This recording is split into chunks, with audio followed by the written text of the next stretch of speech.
Some people say nothing is impossible. But I'll tell you, some people do nothing every day. So I can tell you with great assurance, it is possible. But seriously, you can't get everything done on your to-do list. And when you do try to get everything done, you tend to drop the ball on the things that matter most. So the question is it even possible to get to the end of the day and know that you were effective and not just busy? From the Ramsey Network, this is the EntreLeadership Podcast, where we help business leaders grow themselves, their teams, and their profits. I'm your host, George Kamel, and today's episode is all about how to be more productive. Our first guest is Charles Duhigg. He's a Pulitzer Prize-winning reporter and the author of Smarter, Faster, Better, about the science of productivity, and The Power of Habit, about the science of habit formation in our lives, companies, and societies.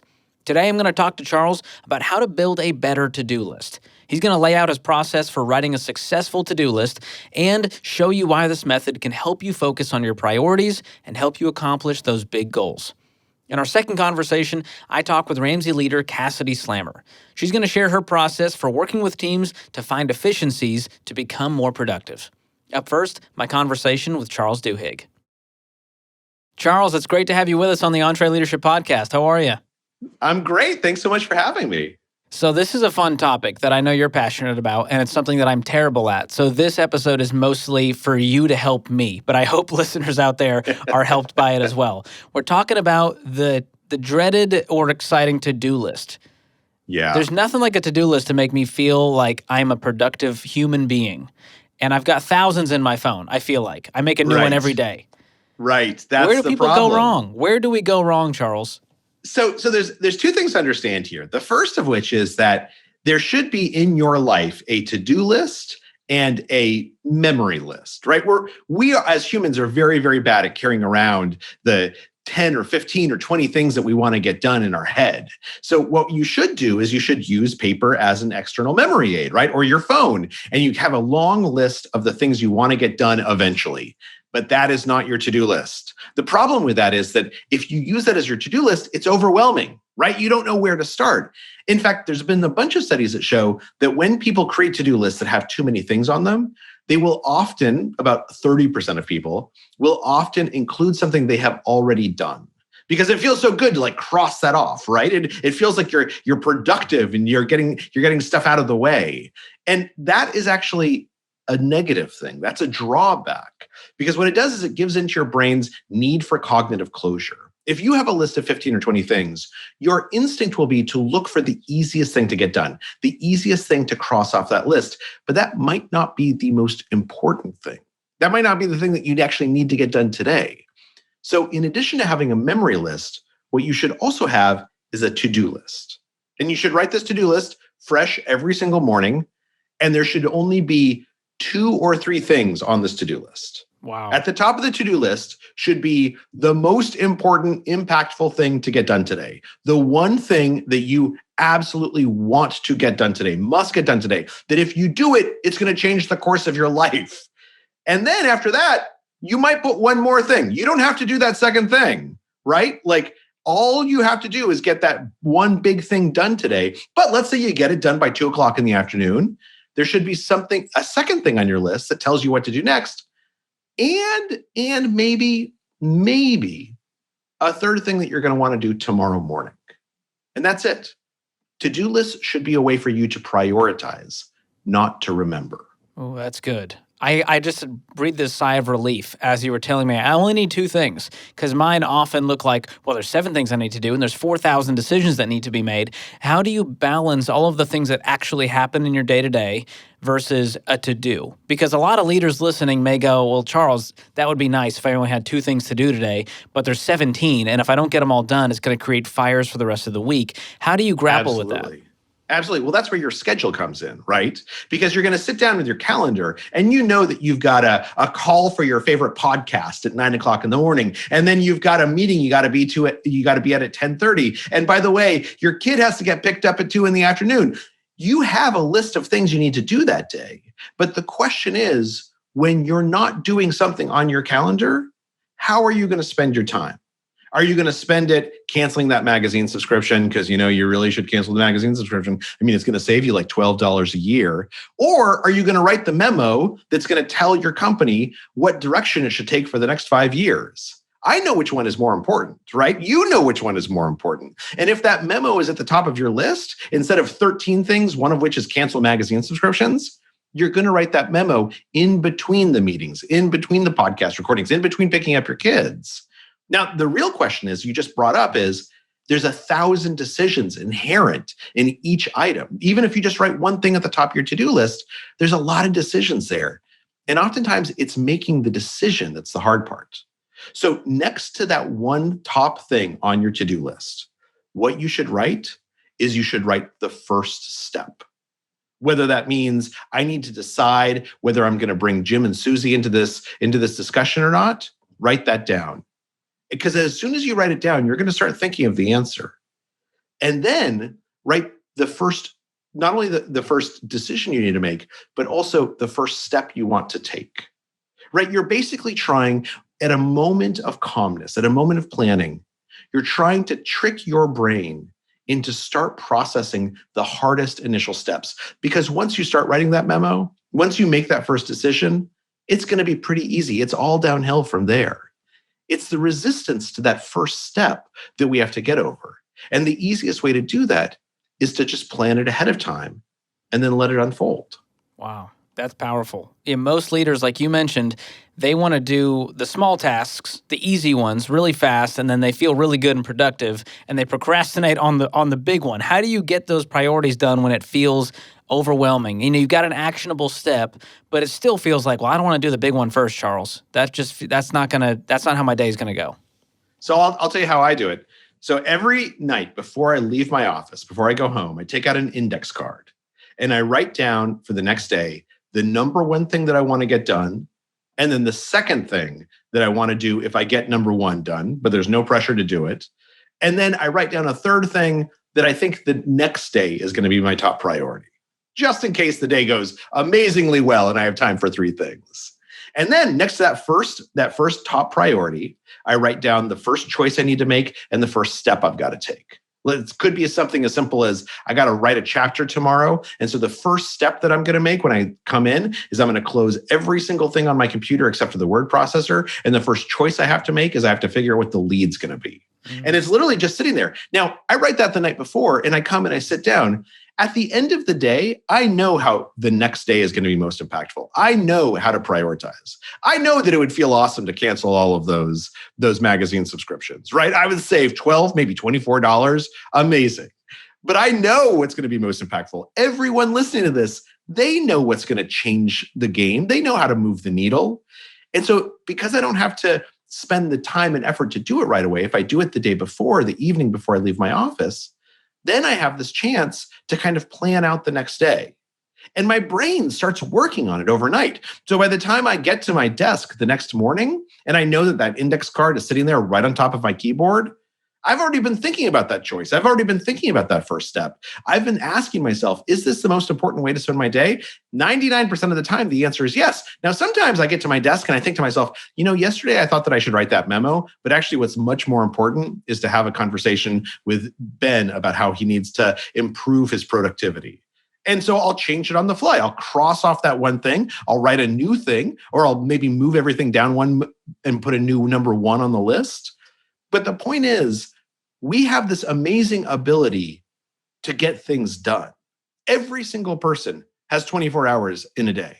Every single person has the exact same amount of energy and ability to focus. There is no one with a magical brain that does this better than anyone else. The difference between you and the president of the United States and the president of some huge corporation is the ability to prioritize.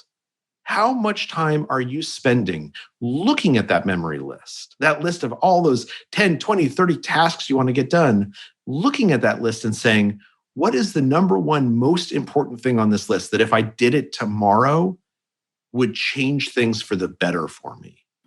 That should become the top item on your to-do list. Yeah, that's a powerful question to ask. It sounds like all of this is about simplicity and clarity.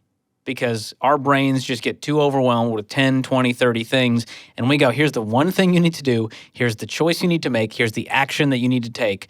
Man, it's almost mindless. We just go, okay, you go on autopilot and you start doing the thing and the catalyst starts and then you've got a chapter done, right? Or you got the task done. It's amazing. Exactly. And it's important because our brain loves to go on autopilot, right? There's a part of our brain known as the basal ganglia that exists just to help us go onto autopilot, to build habits. That's what the power of habit is all about. But what's important here is to recognize that the most powerful thing, the number one productivity app throughout history has been deeper thinking.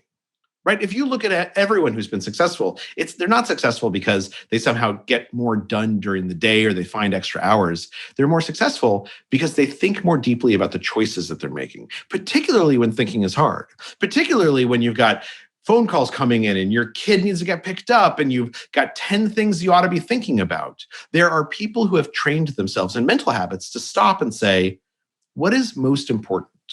What ought I to focus on right now? How should I slow down to make the right decision rather than just a decision?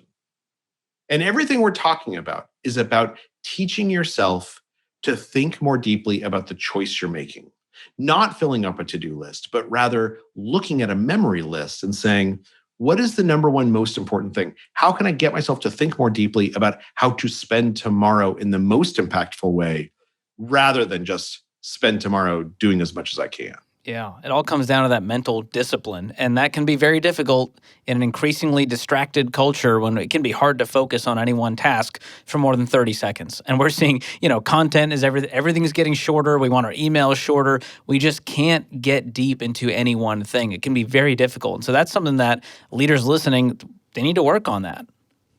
Well, and if you think about it, what's interesting is there's a lot of ways to say it's too bad that our society is getting more short attention span and more focused on quick changes. But it also means that those of you who can think more deeply, it's a competitive advantage. It's more of a competitive advantage. Yeah. If you want to win, your secret superpower is the ability to focus. And the more we train ourselves to focus, the more that focus becomes automatic, right? Because instead of having a list of 30 things I want to get done, I create a list of only 1 or 2 or 3 things I want to get done each day. That's a superpower that puts you at an advantage to everyone else. Yeah, that's a good reminder. So you wrote The Power of Habit, and you also wrote Smarter, Faster, Better. And I'm curious as to what you found the relationship of goals and habits and to-do lists. Do they work together? They can. So there's a couple of different things you mentioned there, right? Habits. Habits is when our brain goes on autopilot. That's when we stop making decisions and we just do things. And for a lot of things, that's really, really useful, right? If you're plowing through emails, it's great to be in that habit where you can just hit boom, boom, boom, reply, because you got to get those things out the door. You don't want to think too hard about any one of them. It's just going to slow you down. But then there's also these questions of productivity, these questions of making deeper choices and better choices.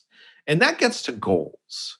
One of the things that's really interesting about goals is that we tend to use this word goal to mean all kinds of different things.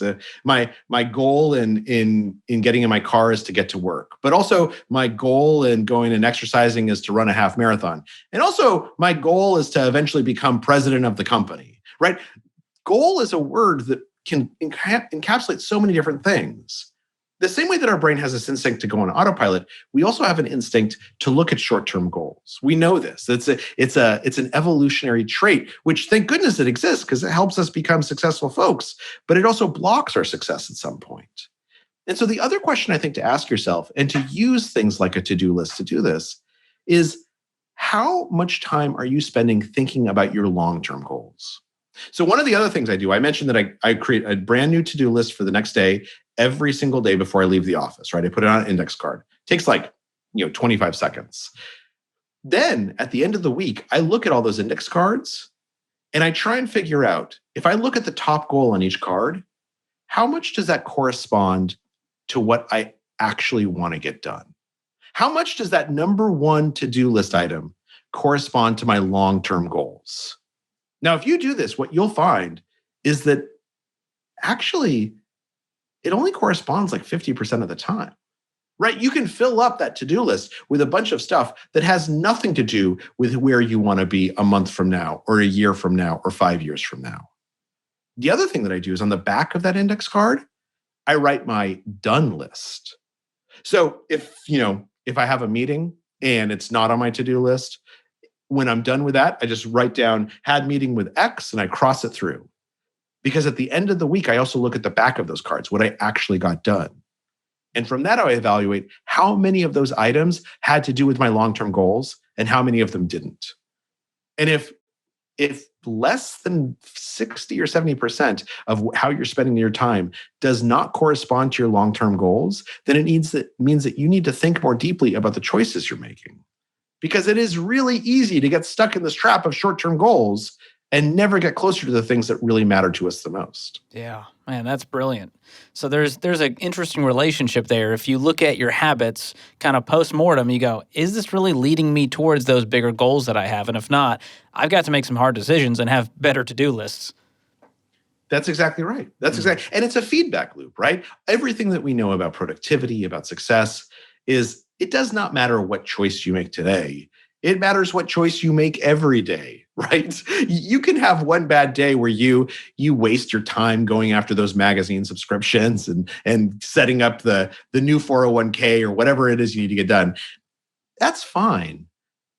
But it's what you're doing every day on average that determines whether you're going to get to where you want to be success-wise or not. And so the only way to do that is to have some type of feedback loop where you're actually looking at the choices you made. You're letting yourself analyze whether those choices were smart or not smart, and you're changing as a result. Yeah. And the only way to create that feedback loop is to actually write things down, is to actually give yourself some time on a Sunday afternoon to look at the 5 index cards from that week and figure out, did I use my time wisely? I mean, it only takes like 10 minutes. Like, this isn't a big assignment, but it makes all the difference in the world. Yeah. Is there power to writing it down physically on an index card versus me pulling up an iPhone note? What is the value in that physical version? I mean, look, the truth of the matter is everyone's different, right? And you should figure out what works for you. For me, writing it down is really powerful. Like, I literally have like a little pile of index cards, and that makes it easier for me. It makes it feel more visceral. It feels like something I can pick up, I can put in my pocket, I can take it out when I get home. Now, there's plenty of folks who have never really used paper, right? They use their phones for everything. And so perhaps phones are integrated into this. The point is, how do you make this something you can't let yourself ignore? It is easier than anything on earth to go watch the football game on Sunday. Well, not anymore, but previously to watch the football games on Sunday, rather than pull out those note cards and look at them, right? Or rather than look at that list on your phone. And you don't want to do both at the same time. We know that the human brain cannot multitask. It is a complete myth that this is possible. All you can do is task switch, and there's a cognitive cost every single time you task switch. So how can you put yourself in a place where it's easy to pull out those cards or look at that list while you're not distracted by something else and just spend 10 minutes thinking about them? Yeah. For me, that's a matter of having something physical, like an index card that I've scribbled on. For others, it might be different. But the point is, experiment with it with the goal of creating a system that forces you to think more deeply just for those 10 minutes. And it can have enormous consequences for your life. Yeah, that's incredible. I'm going to try switching over to the index card because I've noticed, you get lost in all the apps and the notifications, and all of a sudden my to-do list is not in front of me. And that's the power of it, is having in front of you all day long, right there on the desk, staring back at you going, are you doing this? Are you doing the most important task right now? And you kind of have that built-in, checkpoint.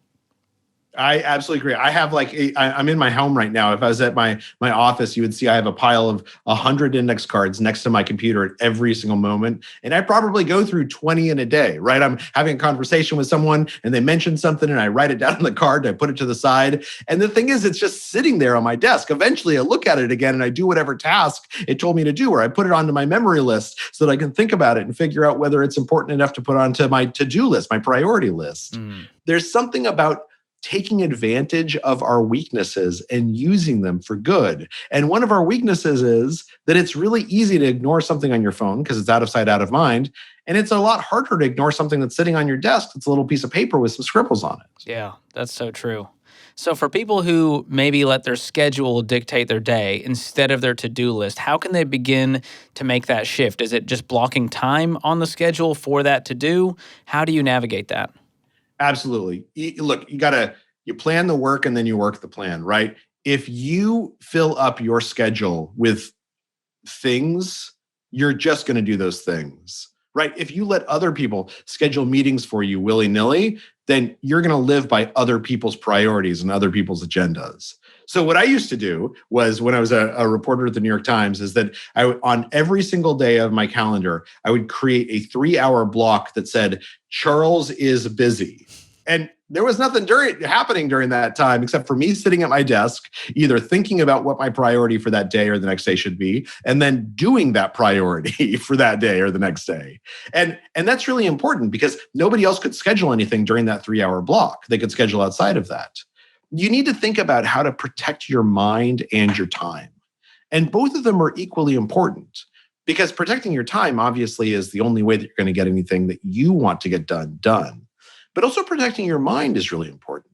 When you're thinking about how you're letting other people influence your priorities, are you creating space where you are choosing whether to follow up on their plans or whether you're automatically reacting to them? There's so many people who, setting schedules aside, they use their inbox or their Slack account as their to-do list, right? I wake up and I've got 30 new emails and I'm going to go through those emails and I'm going to do whatever those emails ask me to do.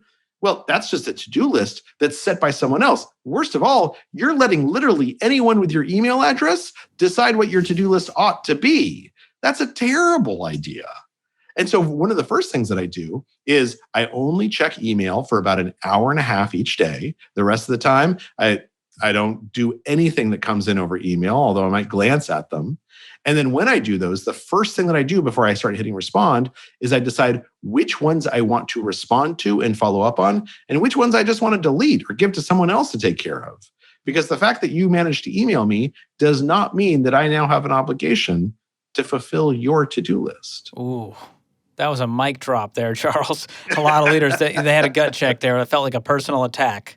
But that's good, because a lot of people feel productive if they can get to inbox zero and they just responded to all the fires and they go, wow, what a day. And you realize I didn't get any closer to my goal. I just helped other people accomplish theirs. Inbox zero is the worst idea on the face of the planet, I think. Like if a stranger came to you and they were like, I'd really like you to go wash my car and clean my house, would you feel good about yourself simply because you washed their car and cleaned their house? No, but that's what inbox zero is. The best inbox zero is just to hit delete, or to put it into some folder. I have a special folder on my email called AA to do. And if something comes up and I feel bad hitting delete, a note from someone that I met 20 years ago, a friend of a friend of a friend asking for a favor, I take it and I look at it and I put it in that folder AA to do. And then I never, ever open that folder ever again. Because I understand that it's a priority for you, but it's not a priority for me. Yeah. And it's not fair to expect it to be a priority for me. Now that being said, for instance, I respond to every single email that I get from readers. So if a reader sends me an email with a question about habits or about anything else, I will respond to that. That doesn't go into AA to do. That goes into something called reader emails. And once a week or once every 10 days, I sit down and I've scheduled an hour and a half. Then I go through those emails and I respond to readers' emails, but I don't respond to them when they come in. I don't respond to them according to the universe's scheduling. I respond to them based on my scheduling. So it doesn't interrupt me. It's something that I look forward to rather than being an inconvenience. Yeah, that's powerful. So as we wrap here, Charles, a lot of people are rethinking their to-do list now, and they're going, all right, I got to go buy some index cards. I got to do this thing right because I want to be more productive and I want to get to my vision and to my goals. What is the first thing that you would recommend as we begin to create that effective to-do list? So the first thing is just come up with a system, a daily practice of sitting down and asking yourself, what is the most impactful thing I can do today?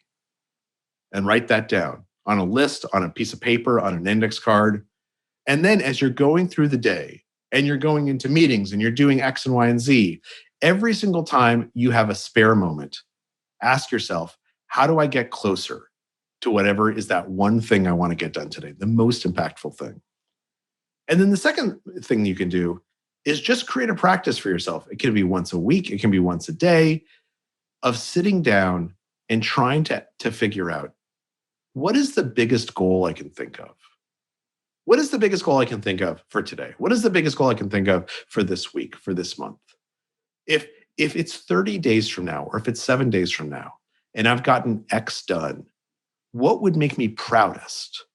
What should I fill in that X with that's going to make me feel like I am awesome? And then figure out how to make that happen. Don't congratulate yourself on simply getting through 30, 40 different tasks and knocking them off.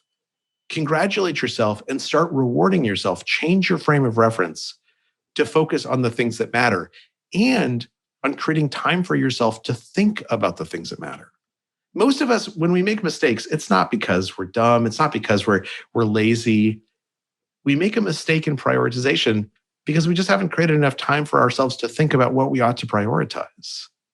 So just set aside 5 minutes, 10 minutes to think about, what's the best thing I can do this week that's going to make me happier, it's going to make my life better, it's going to get me closer to that goal that is my ultimate goal.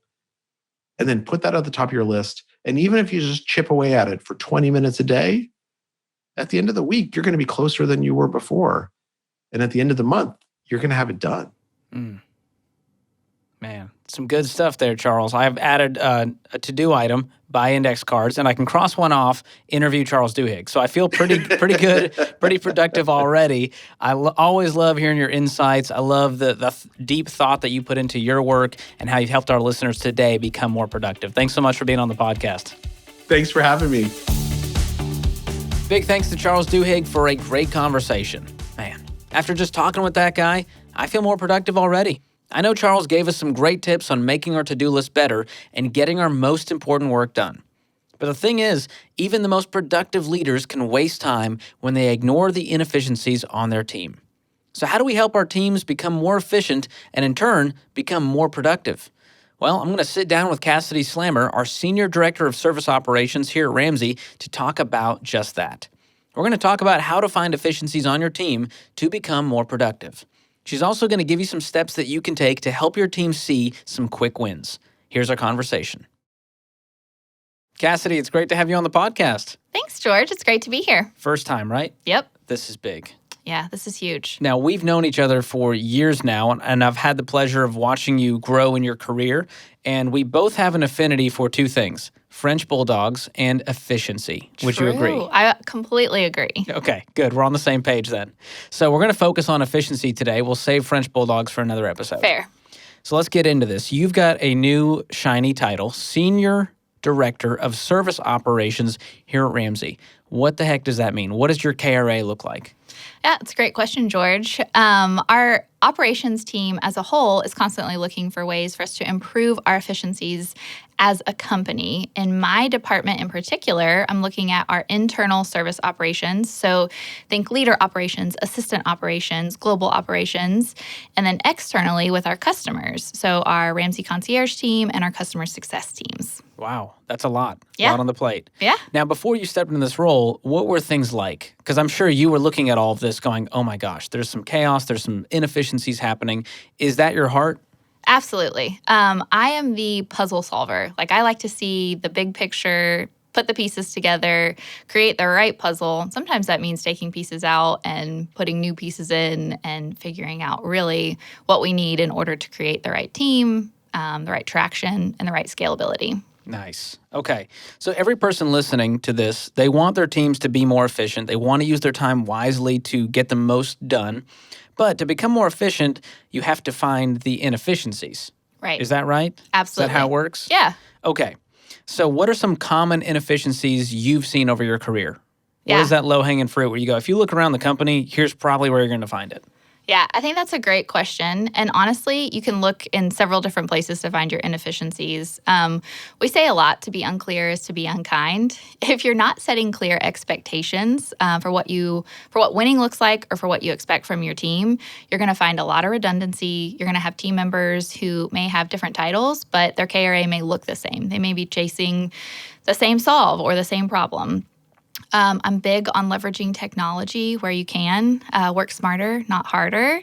Find the technology find the technology and or system that can create a more efficient process or create more time for your team member. So for us, for example, we just adopted Zendesk as a team a couple of years ago, and we've been able to create some self-service options for our customers, which has allowed us to have our customer success agents focus on helping the right customers, while the customers who don't need to talk to a team member can also get the help that they need within the technology that we've adopted. So the stuff that's easy, low-hanging fruit for the customer to go, oh, okay, there's my answer. I don't need to talk to someone for 20 minutes to figure it out. It frees the team member up to focus on the ones that do need the deep dive. Exactly. I love it. There's an efficiency right there. Yeah. A few years ago, when I was leading in project management, we had project managers across several different disciplines. So we had a creative project manager, a technology project manager, a marketing project manager. And we found that we had 3 project managers who were oftentimes, I like to use the softball analogy, they were oftentimes in the outfield and the ball was in the air. And instead of calling, "I've got it," the other person thinks they may have it, and they all just run into each other, and the ball falls to the ground. And so we streamlined our project managers and started aligning them with our business units so that they could support the project from the beginning to the end. Every great episode has a sports analogy, so thank you for that. You're welcome. You've hit the quota for the day. That's awesome. Great analogy. So it's an act of intentionality to find these efficiencies. Mm-hmm. Sometimes they fall in your lap and it's really clear, but sometimes you have to kind of be observant about where these inefficiencies are. And it can be even harder once you spot them to address them with the team, especially if the cause of the inefficiency is people. Yeah. How have you done that as you've worked with different teams? What's the right way to go about that? Yeah. I think this goes back to to be unclear is to be unkind, making sure that you're being explicitly clear on what you want the outcome to be. And sometimes it's also identifying what the problem is. What are you trying to solve? And if your team members are all clear on the problem that you guys are chasing, it'll be a lot easier to create the right key results that you can then divide and conquer on. It really is personal time management with team members is important, being able to have the right level of focus and the right time to focus. That's going to eliminate some of those inefficiencies across the team. Yeah, and I've seen some of this in my time here where we go, hey, are we meeting just to meet because we like to hang out with each other? Is there a purpose here? What's the end goal? And even things like processes and systems and documentation, we've gotten really good at that in the past year. We've created this intranet called Ramsey Central. Our team members can go to find things instead of emailing, guessing, wasting a lot of time trying to find a Word document somewhere. They know exactly where to go to find it. Or you as the leader go, oh, that's in Ramsey Central. You can go there. Yeah. And you support them in their journey to find it. Yeah, it's leveraging technology. It's making the information available to whether it's your team member or your customer, making it available to their fingertips, making it easier for them to access without adding more people to the team or really without bogging down a system in particular. It's just creating the right system or adopting the right system. So what steps can you take if you found the inefficiency, you've kind of addressed it with the team? What steps can you lay out so that the team starts to see small wins quickly? Yeah. Effective communication is going to lead to greater efficiency. The time management, personal time management is really important in that. The third thing that I would say is leveraging technology as you can. And the fourth piece of this would be allow your team to have fun along the way. If it's all business all day, all the time, you're probably going to run into some burnout. Yes. So as you implement maybe a new piece of technology, change can be scary. And so maybe you reward your team for going through the training about the technology and you have a happy hour or whatever, exactly. Finding ways to incentivize people to make it fun. Nobody wants to sit through a 4-hour training for a software. I know I don't personally. Right. That's fair. But sometimes you got to do it so that you're confident, you're comfortable using it, and we can all get over the hump of change and become more efficient. Yeah, exactly. And work on the right things. And happy hour is important. Let's make that clear. That's very clear. That's important around here at least. Okay, so let's say a leader, they've got 1 hour this week. They say, Kassidy, I'm going to put aside 1 hour to devote to finding these inefficiencies. Where's the best place to start? Look across your team. look what your team members are working on and try to find the redundancy or the roadblocks. Where are the bottlenecks? And the better that, the more that you can identify where your roadblocks are or where your inefficiencies are, you can then start to peel back the layers to understand, why is this inefficient? Do I have multiple people working on the same thing? Is one person waiting for something else? Are we using 18 random spreadsheets when we could adopt one piece of software or technology that could create efficiency for us? Yeah, that's good. So a lot of people are going, hey, I'm in Microsoft, we're in Google, I'm in Evernote, I've got this over here. The team's all using different things, and it can slow things down. Yes, bad communication and communication that exists in multiple places that you're asking people to go multiple places to find is completely inefficient. That's good. So can you give us a taste of something you're working on right now that you're trying to make more efficient? Yeah, in the company? Absolutely. So our company is adopting a new HRIS, and I am coming alongside the amazing team that is starting to implement that and looking at how we should be communicating that change management across the organization. And if we don't do it in the right way, you have to figure out who you need to collaborate communication with and then who you need to cascade information to. And if we don't cascade the right information to the right people at the right time, we're going to adopt a new piece of software and we're all going to be fumbling over each other. Yikes. So, yeah. Or worse, no one's even using it. Correct, which would be a huge miss. So for those that aren't hip to the lingo, I know I am, what is an HRIS? It's a human resource information system. Wow. 4 words that somehow are just incredibly boring, but it's very important. Yeah, it's really If you're in important. HR, you're like, whoa, this guy doesn't get it. It's amazing. And it really does it's true. encapsulate a lot of different things that we do with Correct. different pieces of technology, and it puts them all under one simplified roof. Is that right? Yes, you're exactly right. It is the definition of leveraging technology to create efficiencies across your organization. I love it. Well, I'm really glad there's smart people like you who think this way, who live and breathe this stuff, who are super passionate about finding those efficiencies. And I hope that our listeners can take this stuff to heart and become more productive. Awesome. Me too. Thanks for having me, George. Absolutely. Thanks so much, Kassidy, for an efficient and productive conversation. Now, Charles talked about how you need a goal to go after to help prioritize your to-do list. And if you're listening to this, you're probably a goal-oriented person. You eat goals for breakfast, don't you? But how are you pacing? Are you on track? How do you know? If you couldn't answer those questions confidently, it's okay. We are here to help. Our team created the EntreLeadership Goal Tracker. Not only will it give you a place to put all your goals, but it gives you a document to reference easily as you're making your to-do lists so that you're saying yes and no to the right things. To download the free EntreLeadership Goal Tracker, just use the link in the show notes. Hope you enjoyed today's episode of the show. If you did, I want to challenge you to share this with 3 people on your team or in your circle.